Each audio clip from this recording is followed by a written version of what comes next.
But it's time now for the big story, and as pressure grows on Israel to call a ceasefire, or at least pause its response to the October the 7th attacks in order to allow aid to get into Gaza, and with criticism of Israel's response from many politicians and public figures in this country and around the world, are Hamas winning the PR battle?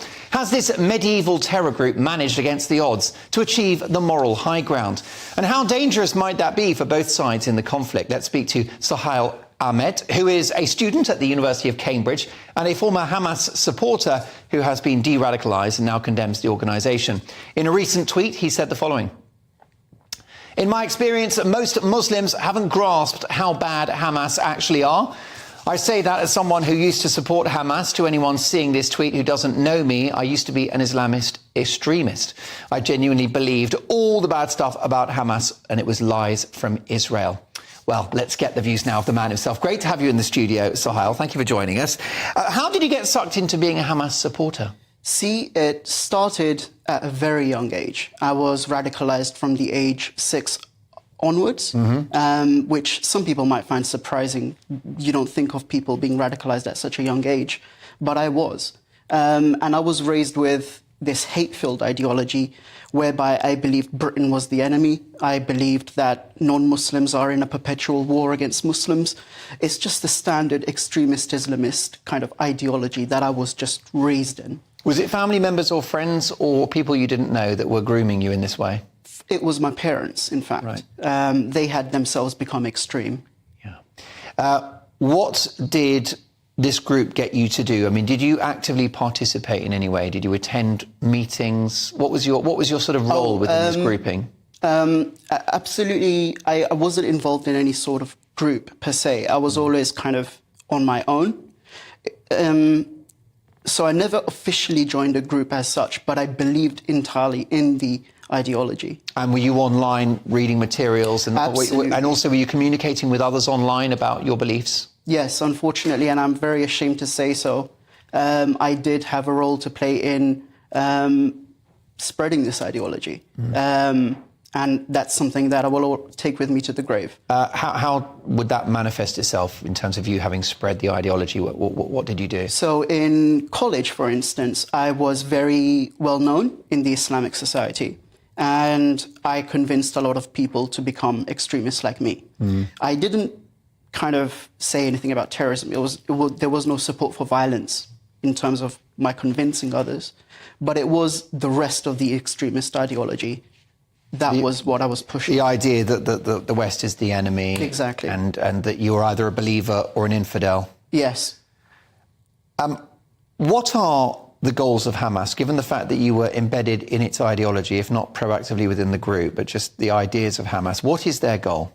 Their goal is to eliminate Israel, wipe it off the map. They do not want any sort of negotiation. They do not want a two-state solution. They don't want a solution at all. The only solution they are for is wiping Israel off the map, and that will involve genocide. How much support do Hamas have among Palestinians? Is that question even possible to answer? It's very difficult to answer because obviously you can't kind of study and do polling data in the Gaza Strip with Hamas in charge.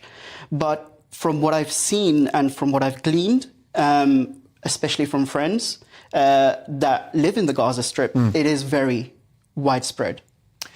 And what was the trigger that inspired you to walk away from this ideology?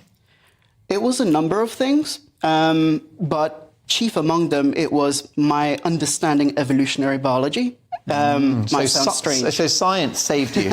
Science did indeed save me. But I realized that contradicted my entire ideology. And I was forced then to change. My entire world just unraveled. Because you learnt about the origins of humanity via nature, and this contradicted the theology preached by the likes of Hamas. It wasn't just that, but there were other incidents too. For instance, once I went to a Jewish home. I was selling a computer to them. And the little toddler, they had a little kid, came up to me and suddenly just became attached to me. And the parent said, he wants to play with you. So I was really young. I sat down and started playing with his toy cars. And his parents were looking on what was happening and smiling. And I remember looking across at them and thinking, I hate them, but they don't hate me. In fact, they're trusting me with their child. And that changed a lot for me. Are Israel right that Hamas need to be eliminated, or is there another way? Honestly, as long as Hamas is in power, there will be no peace. They just categorically will not be. I mean, with all the firing of rockets and causing Israel to respond and retaliate, it's just a perpetual cycle of violence. And there is no strategic sense to what Hamas is doing, because it's hurting the Palestinian people. It's hurting and killing them, of course. Exactly. Of course, critics of Israel would argue that Israel has a case to answer for its treatment of the Palestinian people. What would you say to that? I would say that before other people got involved internationally, I would kind of caution against that, because often this conflict is viewed in black and white terms, and a lot of people kind of lose their minds over it. They have a caricature idea of it, of good guy versus bad guy. And it's very tribal. Exactly, it's very tribalistic. And the conflict is very complicated. It's got multiple facets to it. What have you been through personally on this journey? How much of an impact has it had on you as a young person, being sort of sucked into this ideology and then leaving it? Tell me about that journey for you. Oh, that journey. Honestly, rejecting my former ideological beliefs, my extremist beliefs, was the hardest thing I've ever done. And honestly, I don't think I will ever do anything as difficult as that in my entire life. Because I had to risk the possibility that I might make the wrong choice and then burn in hell forever. I had that genuine fear. Like leaving a cult. Exactly. It was very much like a cult. And have you suffered pushback from relatives or friends as a result of this move away from this ideology? That's a good question. In fact, everyone pretty much abandoned me when I kind of came out of the ideology, when I, showed my true ideas. Everyone just left me. So you did it alone? I did it alone. And are you in touch with your family now, your parents even?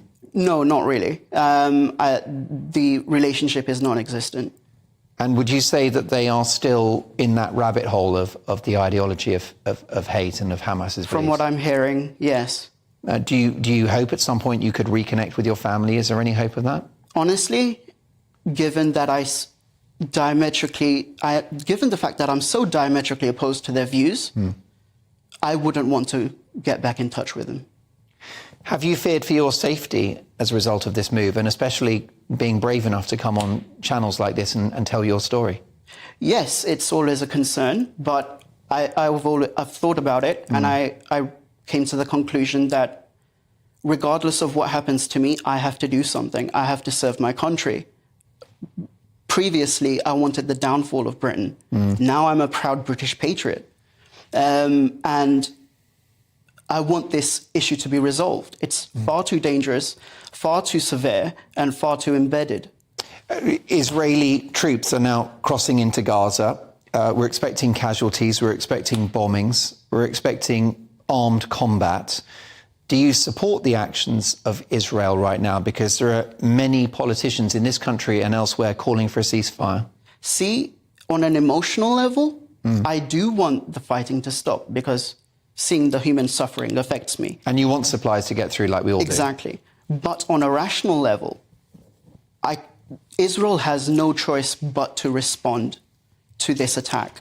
If they don't respond, Hamas will keep pushing and will do something worse next time. In fact, this is we've got a lot of evil options, and essentially we have to choose the lesser of the two evils. And the lesser of the two evils is you respond to Hamas, there will be civilian casualties, but in the long run, you save more lives. You're a remarkable guy. Congratulations on your journey, because you've clearly chosen a more positive outlook now and less about hate and Absolutely. destroying another group of people because of their Yes. race. It's amazing courage, and thank you for telling your story. You're a bit of a genius as well, aren't you? First of all, Open University, was it a maths degree? Maths and physics. Maths and the easy subjects, maths and physics. Very easy subjects. And then you got into Cambridge University, and you're now doing immunology, is that right? That's correct. I'm doing 2 part-time degrees at both institutions. Oh, you're a busy guy. Well, look, and I wish you really good luck with your degree. And next time, why don't you come on, let's talk about COVID, shall we, just for old time's sake? Absolutely. You've chosen a very sort of topical degree to be doing, haven't you? Indeed. For the next pandemic, maybe. Listen, great to have you in the studio. Thank you for telling your story. Sohail Ahmed, I think you'll agree, a remarkable guy.